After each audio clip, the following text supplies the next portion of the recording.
Azərbaycan mediası söhbət televiziyalardan gedir, ələlxüsus özəl televiziyalardan. Musiqi siyasəti mövzusunda tam bir özbaşınalıq yaşayır. Senzura, deməli senzura lazım. Mütləq ya da hər kanala bir musiqi direktoru qoyulsun. Hansı ki desin ki, olmaz, atam qardaşım yaxşı müğənnisən, bu aranjman, bu sözlər. Mən həmişə demişəm, şəxsən məni qadağa etsinlər. Amma bilim ki, hansısa bir sistem var, səbəb reytingdir. Bax, bir kanal əgər çıxıb desə ki, mən sabahdan verməyəcəm, bunu o kanal uduzacaq. Əlbəttə uduzacaq. Deməli, biz necəsə hamını bir araya toplamalıyıq. Deməliyik ki, hamınız verməyəcəksiniz. Və bu musiqilər peşəkar musiqiçilərin süzgəcindən keçdikdən sonra milyonların qulağına yol tapacaq. YouTube özün bilərsən, TikTok özün bilərsən. Amma M kanalı, D kanalı, F kanalı sənin atavın deyil.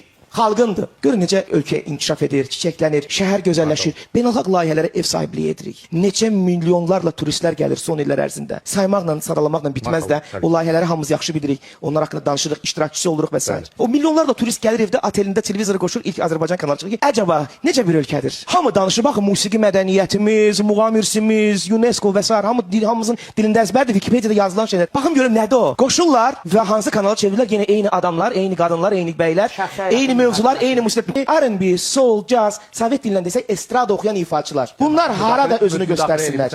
Kiminlə, hansı verişdə, hansı aparıcılarla? Mən özümü deyirəm. Getmirik, verilişlərə getmirik. Başa düşürsünüz, getmirik. Ülvi xanım, hansı məqamlar razılaşırsınız? Çünki o format, o səviyyə, o müzakirələr alçaldıcıdır. 20 il bundan əvvəl mənim gözümün qabağında, misal üçün, Ülvi xanım o vaxt məktəbli idi, xatırlamaz. Bizim əlimizdə olan ABA televiziyası var idi, İlkin Space televiziyası var idi. Nadir Axundov musiqi departamentinin rəhbəri otururdu. Efirdə yenə də ödənişli əsaslarla kliplər gedirdi, Ülviyə xatırladım. Amma orada bir seçicilik var idi. Hə, Vüqar Camanzadə musiqisidir, buyurun verin. İsa Məlikov musiqisidir, buyurun verin. Aygün Səmədzadə musiqisidir, problem yoxdur. Nəticədə efir bir zövq, üslub formalaşdırırdı. Bugün heç bir özəl televiziyanın baxımlı verişlərində musiqi redaktoru oturmayıb və bunu safçülük etmir. Buyurun. Mümkün deyil ki, sən hər hansı bir özəl kanalı idarə edəsən, hər gün, hər səhər, hər gün orta, hər axşam yalnız və yalnız toy janrına xidmət edəsən. Belə idarəçilik olmur.